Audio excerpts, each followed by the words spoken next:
Good afternoon, YouTube. Warbles on a lot here, with a few extra thoughts regarding this missing Malaysian Airlines Boeing 777.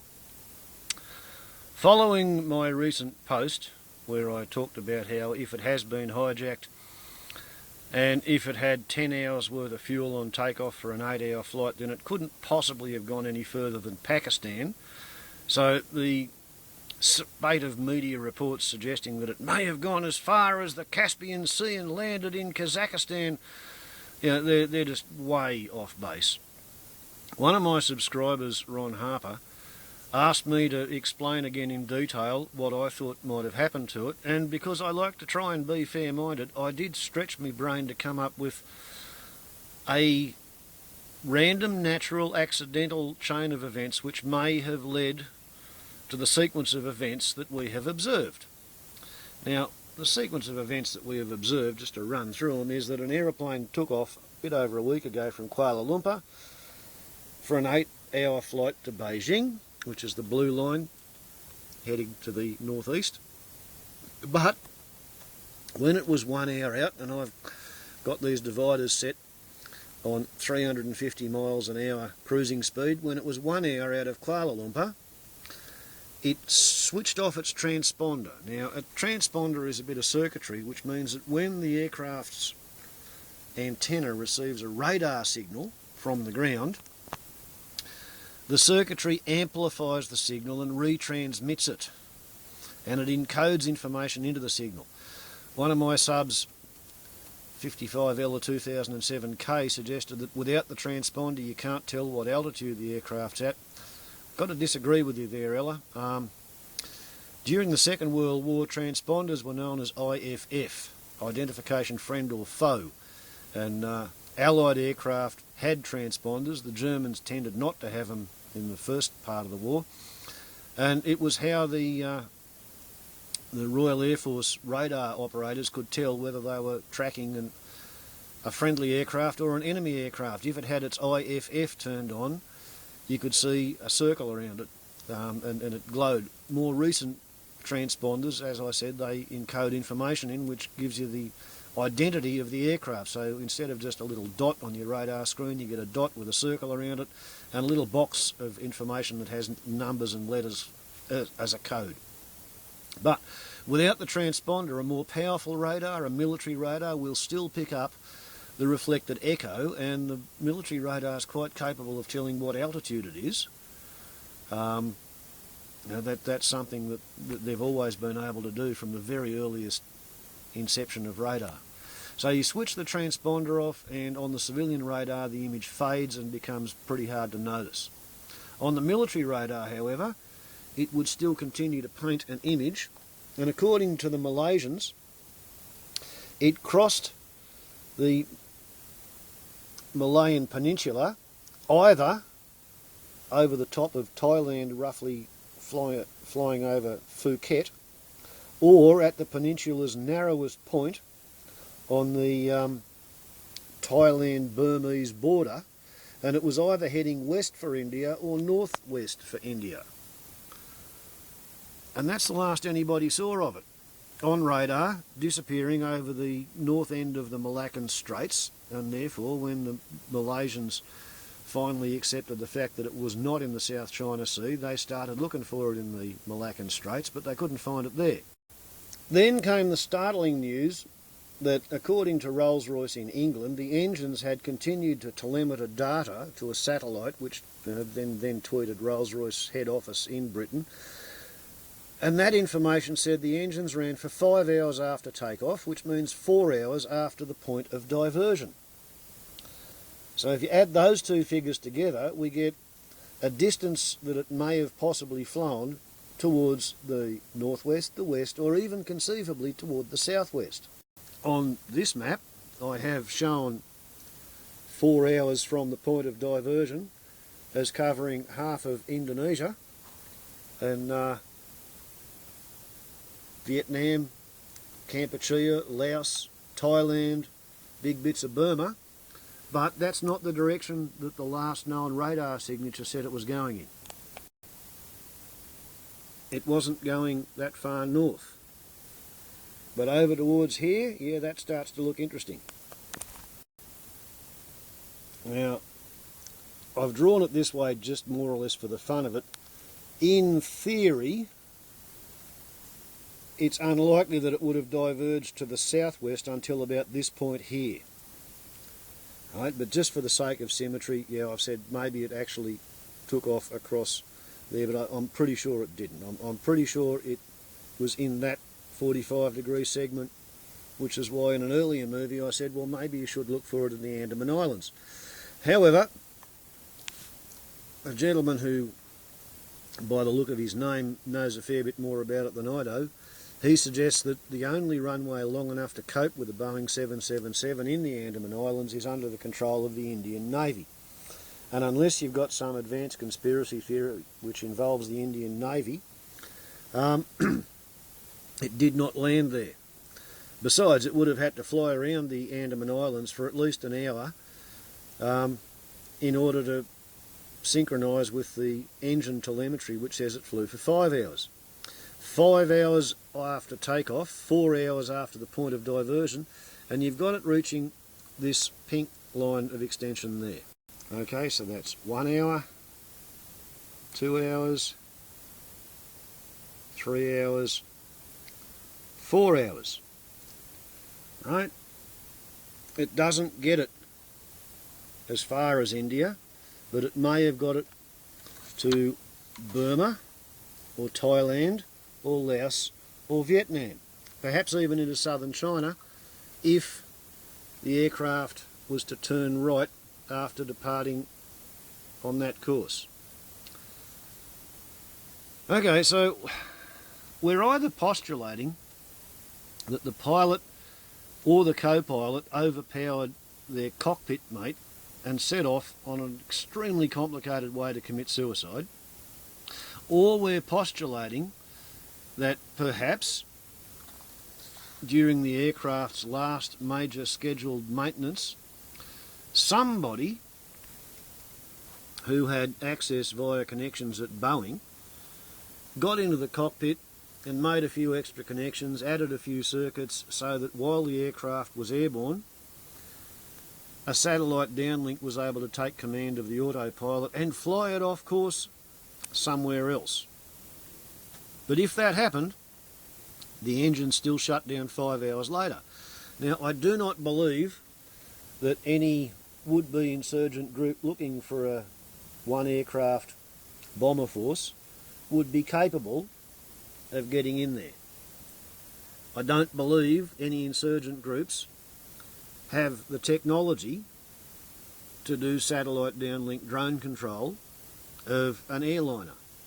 The only people who are capable of doing that are the US military, and even though there was a team of high-ranking Huawei intelligence technology engineers on board the plane that went missing, and even though the United States has pretty much got the shits with Huawei because they've been rumoured to be linked with various hacking events of United States computers, I don't believe the United States is quite arrogant or hubristic enough to basically commit an act of war on Chinese nationals via a Malaysian airliner. I don't think that's a likely scenario. It's as bent as the idea that somebody on a kidney dialysis machine living in a cave caused the 9/11 attacks. But anyway, therefore I started to sort of stretch my mind and wonder what could have caused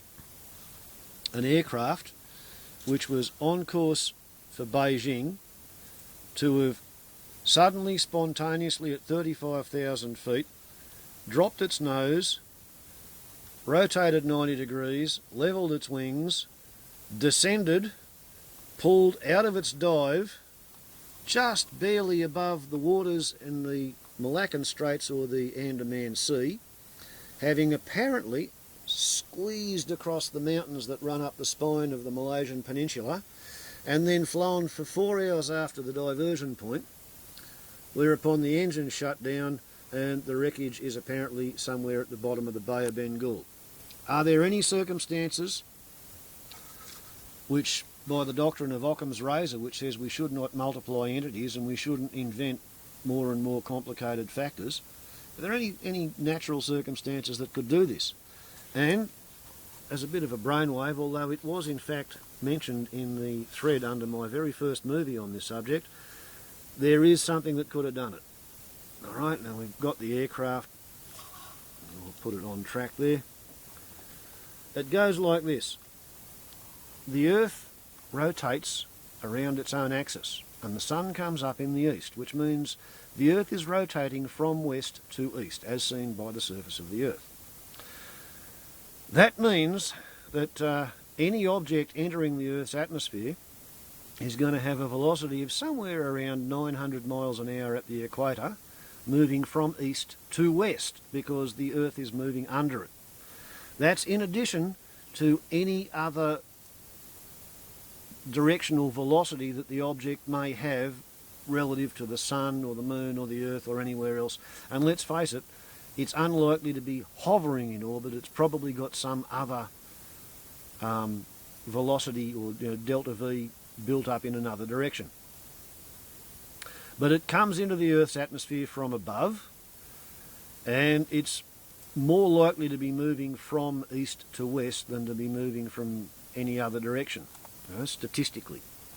So that means we get our aircraft, and it's possible to envisage the aircraft being struck from above the centre line and being struck on the right hand side, and it is just barely by the synchronicity of the universe possible to imagine it being struck in the cockpit by a meteor, because it won't be a meteorite until it actually hits the ground, a meteor about the size of the end of my thumb.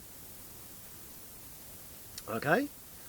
So something that size, moving at a couple of thousand miles per hour relative to the aircraft, would that be enough to punch the windows in on the cockpit, to fill the cockpit with flying shards of glass as the aircraft explosively decompresses? And would the debris inside the cockpit be enough to possibly destroy the transponder circuitry, disable the radio, and perhaps even disable the autopilot's altitude hold and heading hold? Is it possible that the autopilot's throttle hold would be left alone so that the engines continue at cruise power, and the aircraft then, without any pilots, while everybody in the cabin would be undergoing the effects of an explosive decompression, so they'd be sort of strapped in their seats or writhing on the floor feeling hypoxic? I suggest the aircraft hit on the nose from the right above the horizon. It would have its nose depressed, and it would be rotated to the left, which would raise the right wing, and it would therefore descend with the right wing high, and then a factor known as dihedral, which is what causes the wings to be higher at the tips than they are at the roots. It's designed into aircraft deliberately by the people who do the original drawings, and the idea is that if the aircraft has departed level flight and you look at it from above, you can hardly see the upward pointing wing, but you can see a fair bit of the downward pointing wing. So the downward pointing wing creates more lift compared to the upward pointing wing, and this asymmetric lift rolls the aircraft back until its wings are level. So if it was knocked out of level flight in the roll axis, it would right itself. It has a large tail fin, so it'll fly straight. It has the leading edge of the horizontal stabiliser slightly below the trailing edge, and it has the leading edge of the wings slightly above the trailing edge of the wings. This is called décollage, right? It's because a wing generates lift, but it also pitches the nose down, so you need to have a small wing on a stick to push the nose back up or push the tail back down. It means the cunning aircraft designer has set the thing up with a stable dynamic instability so that if the aircraft drops its nose, picks up speed, the extra speed means that the tail will overpower the pitch down and it will pull the nose back up. As it then climbs and it loses speed, the main wing will lose lift and it'll drop the nose. And this stable dynamic instability will damp out the oscillations, and eventually, after having dived at the ocean, the aircraft will then climb and stabilise, and it'll continue to fly on pretty much whatever heading it assumed when the autopilot lost control.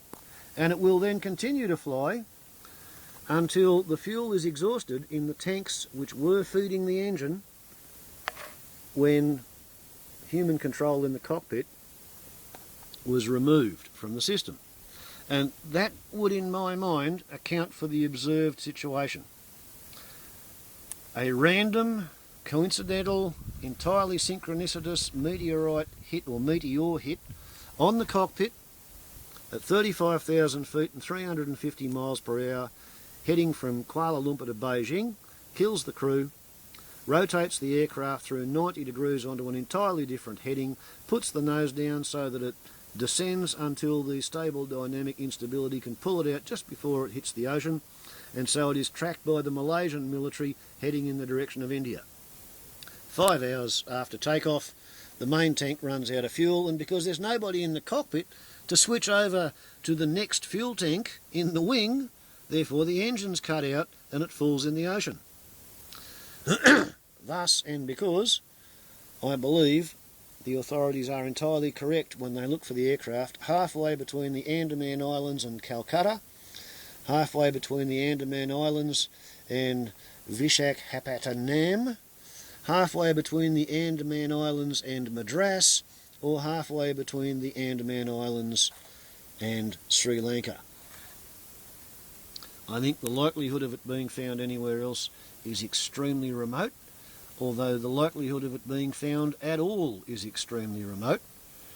And if anybody can come up with a better Occam's razor compliant explanation for a single random event which would result in these circumstances, as observed, then I would really like to hear their explanation, because I think this is simpler than hijacking or sabotage or suicide or US Pentagon drone-controlled messages being sent to the Chinese leadership.